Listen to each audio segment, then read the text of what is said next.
Hi, today I want to talk to you about 5 dark metal epics that I really love and I think everybody should hear once before they pass away.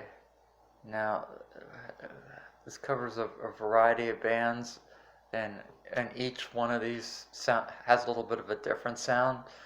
So, so let me just get out of the way. Okay, Now, now the first one I want to talk about is the one song epic, which covers the whole album, and that is Edge of Sanity's Crimson. The, this one has Dan Swano singing most of the material. It's about an old story of a king that's not doing very well, and the Crimson Queen comes to take advantage of it, and eventually everybody finds how bad the Crimson Queen really is. Now, the music here is pretty much straightforward death metal. There are some tempo changes, but the death metal is very concise. There are a few clean vocal passages, but mostly it's just a 40-minute onslaught of straight death metal. And so, and it slams you right from the beginning. And there's only one track on it. It's 40 minutes long. Now, and Michael Ackerveld, the singer of Opeth, makes a guest appearance on it. He does some vocals, but mostly it's Dan Swano from Edge of Sanity. Now the second one I want to talk about is what was the oh yeah, speaking of Opeth, Black Rose Immortal.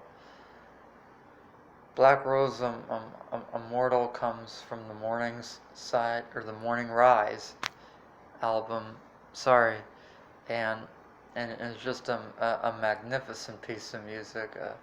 It starts out very death metal, like maybe a touch of black, but then it slows down to acoustic guitars, clean vocal melodies, and there even is a small classical passage in between, and then the music alternates from soft to intense as you get near the 20-minute piece.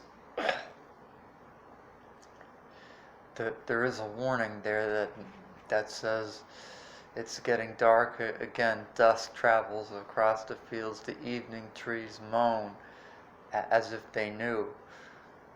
Now, what I can get from that is that the Black Rose, which is in the forest, is possessing it, and the trees are kind of crying in their own way because they know. And anyway, check that one out. It's Black Rose Immortal from Opeth on Morning Rise album. Now, number 3 is Agalloch with She Painted Fire Across the Skyline. Now this one has a very atmospheric feel. You could hear the blizzard in the background. It's 18 minutes long, and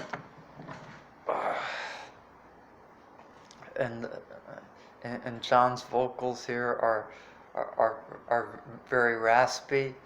At times, you can hear a female singer kind of howling in an operatic tone to give the music more atmosphere. Now, you may wonder who she is. She Painted Fire. she's not any girl or any animal. What she refers to in this is the sun. And this particular piece is is 18 minutes, and it's the first track from their debut album, which is Pale Folklore. Now this track sounds different from the Mantle, because it has mostly electric guitars, unlike the mixture of acoustic and electric guitars, which would come on their next album, which was The Mantle. So, and now the next one is Celtic Frost's Triptych, which comes off their tremendously angry album Monotheist. From Celtic Frost had been on kind of a hiatus since the late 80s when they released their very glam-like Cold Lake. But after hearing Monotheist, it's very difficult to believe that this band would do that, because the songs are very angry, very intense, and especially the last three-part track, Triptych, which is 23 minutes.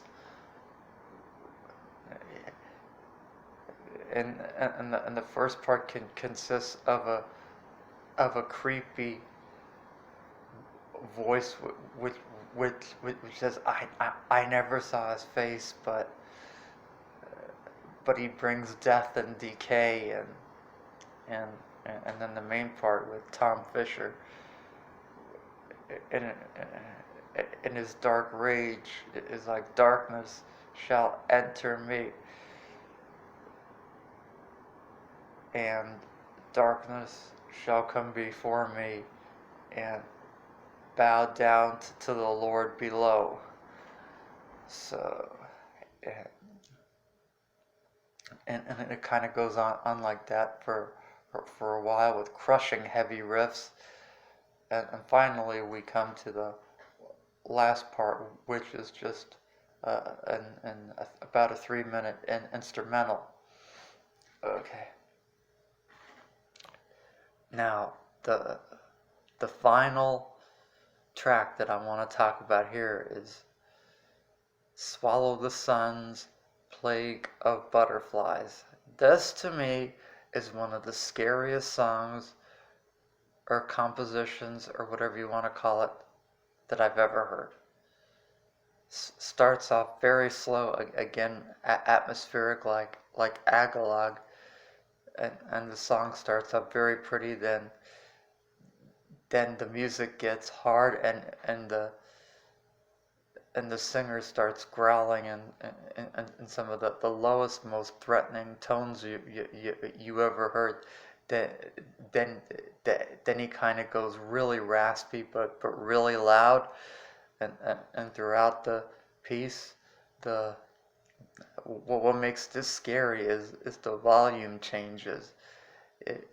It'll go from very high to low. Sometimes even piano will be a part of it, so you just never know when it's going to shoot right back up again.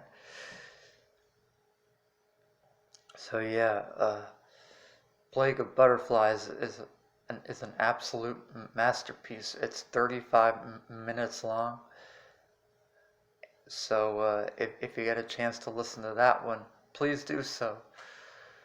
Well, I hope that you enjoyed this, and I hope you search out these compositions and listen to them if you get a chance. Thank you. Have a nice day. Bye.